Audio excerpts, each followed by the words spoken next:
Hello everyone, welcome back to educational world. आज की इस वीडियो में हम डिस्कस करेंगे commutative and associative property of union and intersection.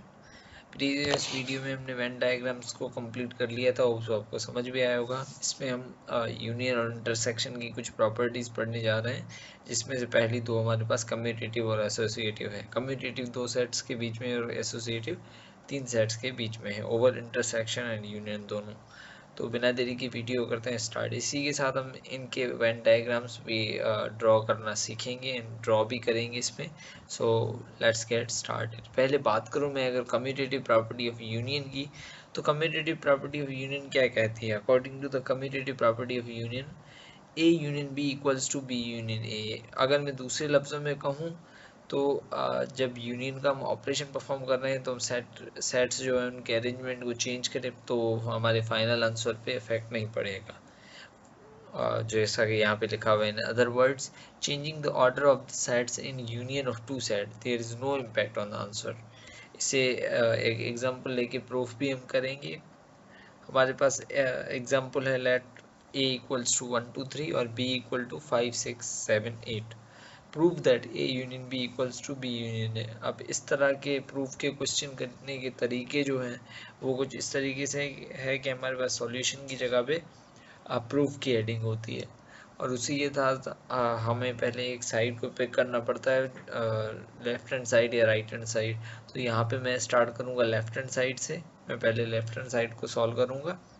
So A union B हमें पहले फाइंड करना है, तो ए यूनियन बी लिख के उसके एलिमेंट्स को यूनियन कर दिया। अब यूनियन में हमें पता है क्या करते हैं, हम सारे एलिमेंट को मर्ज करके लिखते हैं and we take care of the sequence.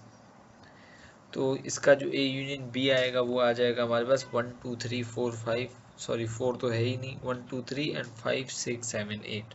ये तो हमारे पास हो गया लेफ्ट हैंड साइड का आंसर। अब बढ़ते हैं हम राइट हैंड साइड की तरफ, तो हम दोबारा एक स्टेटमेंट देंगे कि taking right hand side which is B union A. तो बी यूनियन ए लिख के हम उनके एलिमेंट्स लिख देंगे। अब बी यूनियन है तो दोनों के सीरीज करके हम एलिमेंट्स लिख सकते हैं। तो हमारे पास बी यूनियन ए है वो भी सेम जो ए यूनियन बी है वही आया। तो इसके हिसाब से हम कह सकते हैं कि left hand side is equal to right hand side. ये तो प्रूफ हो गया। अब बढ़ते हैं इसके वेन डायग्राम्स की तरफ। तो वेन डायग्राम में मैंने एलिमेंट्स तो लिख दिए। अब दोनों में कॉमन कोई एलिमेंट मुझे तो नहीं दिख रहा, तो कॉमन नहीं है, तो बीच वाला पोर्शन ऐसा ही रह गया। बाकी सेट ए के एलिमेंट 1 2 3 सेट ए में और बी के एलिमेंट बी में। और ये जो आप स्क्वायर देख रहे हैं इसे एक तरह से यूनिवर्सल सेट कहा जाता है। अब हमें देखना होता है final answer. A union B का फाइनल आंसर जो भी है उसमें जो एलिमेंट है उनको हमने हाईलाइट करना है। तो जो एलिमेंट है उसको मैंने हाईलाइट कर दिया। तो ये हो गया हमारे पास ए यूनियन बी।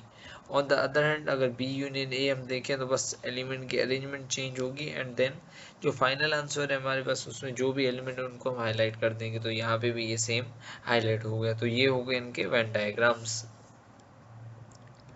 उसके बाद हमारे पास आती है कम्यूटेटिव प्रॉपर्टी ऑफ इंटरसेक्शन। तो जैसा कि हमने यूनियन में पढ़ा, according to the commutative property of intersection, A intersection B बराबर होता है बी इंटरसेक्शन ए। यानी इंटरसेक्शन के केस में भी हमें अगर सेट्स की अरेंजमेंट हम चेंज करें तो हमारे फाइनल आंसर पे कोई भी इम्पैक्ट, कोई भी असर नहीं पड़ेगा, जो कि यहाँ पे लिखा हुआ है। In other words, changing the order of the sets in intersection of two set, there is no impact on the answer.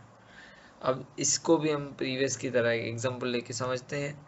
For example ए हमारे पास है, उसके एलिमेंट्स है एम एन ओ और बी के हैं ओ पी क्यू आर, और हमें prove करना है कि ए इंटरसेक्शन बी बराबर है बी इंटरसेक्शन ए के। प्रीवियस की तरह हम पहले लेफ्ट हैंड साइड को सॉल्व करेंगे प्रूफ की हेडिंग दे के, और लेफ्ट हैंड साइड को पिक करेंगे। तो लेफ्ट हैंड साइड हमारे पास है ए इंटरसेक्शन बी, और ए इंटरसेक्शन बी लिख के हमने एलिमेंट लिख देने। अब इंटरसेक्शन में हमें पता है क्या करते हैं, हम कॉमन एलिमेंट्स को लिख रहे होते हैं। तो इस सेट में कॉमन एलिमेंट कौन है, ओ है। तो हमारे पास जो ए इंटरसेक्शन बी का आंसर आएगा वो आ जाएगा।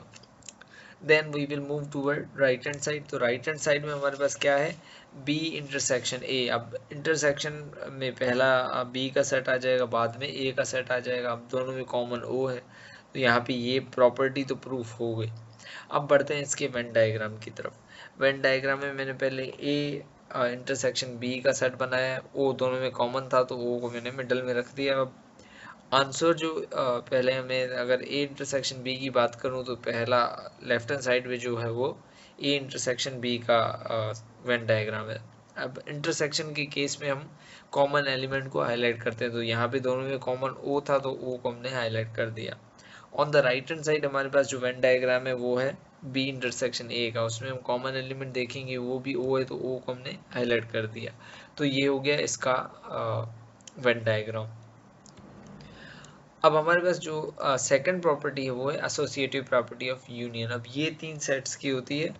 अगर मैं एसोसिएटिव प्रॉपर्टी को डिफाइन करूं या स्टेट करूं तो associative property of union states that the way the set are grouped in a union operation does not affect the result. अब ये जो एसोसिएटिव प्रॉपर्टी ऑफ यूनियन है बेसिकली 3 सेट की होती है। अब 3 सेट की जो हम यूनियन फाइंड कर रहे होते हैं उसमें हमने सेट्स की अरेंजमेंट करनी होती है। फॉर एग्जांपल मैंने ए यूनियन और ब्रैकेट में दे दूं बी यूनियन सी, तो उसका इम्पैक्ट फाइनल हम अगर राइट हैंड साइड पे दूसरा रखें, फॉर एग्जांपल मैं पहले ए यूनियन बी को फाइंड कर लूँ, बाद में उसका यूनियन करके सी से फाइंड कर लूँ, तो दोनों के आंसर में डिफरेंस नहीं आएगा। जैसा कि यहाँ पे ये स्टेटमेंट कही गई है कि A union bracket B union C equals to A union B bracket के अंदर इन यूनियन सी, तो दोनों का अगर सॉल्यूशन करें तो आंसर में कोई भी डिफरेंस नहीं आएगा। इसको समझते हैं एक एग्जांपल की तरफ। हमारे पास एग्जांपल है A equals to 1 2, B equal to 3 4 and C equal to 5 6, और हमें प्रूव करनी है एसोसिएटिव प्रॉपर्टी ऑफ यूनियन। ये आपको याद रखनी है, आपके एमसीक्यूज में भी है जो कि हम एक्सरसाइज सॉल्यूशंस भी करेंगे। तो सिमिलरली पहले हम प्रूफ की हेडिंग देके लेफ्ट हैंड साइड को पिक कर लेंगे। लेफ्ट हैंड साइड में जो है अब यहाँ पे हमने ब्रैकेट पहले सॉल्व करनी है, तो ब्रैकेट को हम बी यूनियन सी ले लेंगे। बी के एलिमेंट 3,4 है और यूनियन एंड सी के एलिमेंट है 5,6। इसका जो आंसर आ जाएगा वो आ जाएगा 3 4 5 6।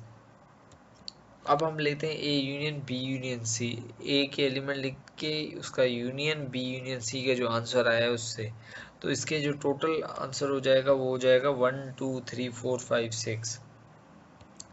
अब लेते हैं हम right hand side. Right hand side में पहले हम ए यूनियन बी को सॉल्व करेंगे।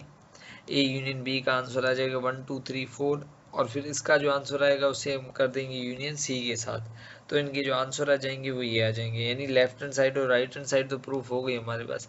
अब बढ़ते हैं इसके वेन डायग्राम की तरफ। तो हम अगर देखें तो हमारे पास कुछ ये एलिमेंट है 1 2 3 4 5 6, ए बी सी तीनों सेट्स के। अब इनका जो आंसर आया है वो आया है सारे का कॉम्बिनेशन, तो वो हाईलाइट हो जाएगा। अब इसका जो सेकंड पार्ट है वो आप कर सकते हैं। फ़र्क सिर्फ इतना आएगा कि हमारे पास जो सेट्स के एलिमेंट मैंने यहाँ पे पहले 1 ए को रखा है तो वहाँ पे आप दूसरे किसी को रख सकते हैं, ऐसा ही बनेगा Venn diagram.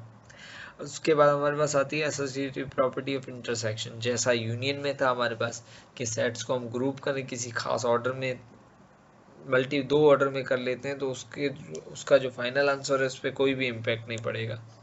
Same definition, associative property of intersection states that the way the sets are grouped in an intersection operation does not affect the result. Similarly, A intersection bracket में B intersection C बराबर होता है A intersection B, A intersection B है यहाँ पे intersection C। Similarly हम लेते हैं एग्जांपल, A इक्वल टू है 1 2 3 और B इक्वल है 2 3 4 और C इक्वल है 3 4 5, और हमें प्रूव करनी है एसोसिएटिव प्रॉपर्टी ऑफ इंटरसेक्शन। तो एसोसिएटिव प्रॉपर्टी ऑफ इंटरसेक्शन हमारे पास ये होती है। हम पहले लेंगे लेफ्ट हैंड साइड, उसे सॉल्व करेंगे, देन राइट हैंड साइड को सॉल्व करके वेन डायग्राम को ड्रॉ करेंगे।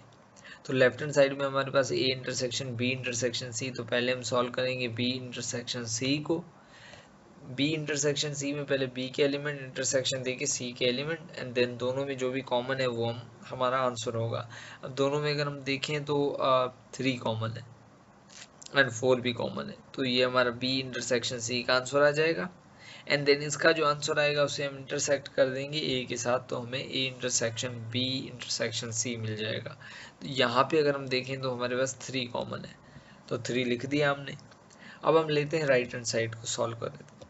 राइट हैंड साइड में हमारे पास क्या है, ए इंटरसेक्शन बी फिर इंटरसेक्शन सी, तो पहले हम ए इंटरसेक्शन बी को सॉल्व करते हैं। ए इंटरसेक्शन बी में कॉमन एलिमेंट हमारे पास 2,3 है, तो वो आएगा ए इंटरसेक्शन बी में। अब इसका जो आंसर आया है उसे हम इंटरसेक्ट कर देंगे सी के साथ। तो सी के साथ इंटरसेक्ट करेंगे तो हमारे पास 2,3 इंटरसेक्शन 3, 4, 5 दोनों में 3 कॉमन है, तो हम 3 लिख देंगे। अब हम कह सकते हैं कि hence proved left hand side is equal to right hand side. अब बढ़ते हैं इसके वेन डायग्राम की तरफ। तो वेन डायग्राम हम पहले अगर बनाए तो यहाँ पे पहले हम ये जो 3 लिखा हुआ है इस रीजन को फोकस करेंगे, क्योंकि यहाँ पे वो एलिमेंट लिखने हैं जो तीनों सेट्स में कॉमन हो। तो तीनों सेट में 3 एक ऐसा एलिमेंट था जो कि कॉमन था, तो हमने 3 यहाँ पे रख दिया। उसके बाद हम ए यूनियन बी को अगर हम देखें, ए इंटरसेक्शन बी को देखें, तो ए इंटरसेक्शन बी में जो एलिमेंट आ रहा है वो 2 है, दोनों में कॉमन है, तो वो हमने यहाँ पे लिख दिया। उसके बाद हमने बी इंटरसेक्शन सी को देखा, उन दोनों में कॉमन 4 आ रहा था, तो वो उसमें रख दिया। अब बी में हमारे पास कोई एलिमेंट नहीं बचा, सी में 5 बचा और ए में 1 बचा, तो वो बाकी के हमने लिख दिए। अब फाइनल आंसर हमारा जो है वो है A intersection B intersection C 3। तो हम सिर्फ उस पोर्शन को हाईलाइट करेंगे जो हमारा फाइनल आंसर होगा, तो वो होगा 3। तो ये होगा हमारे पास associative property of intersection. Hope so आपको समझ आई होगी। आपको कोई भी क्वेश्चन हो तो कमेंट बॉक्स में पूछ सकते हैं। Thank you.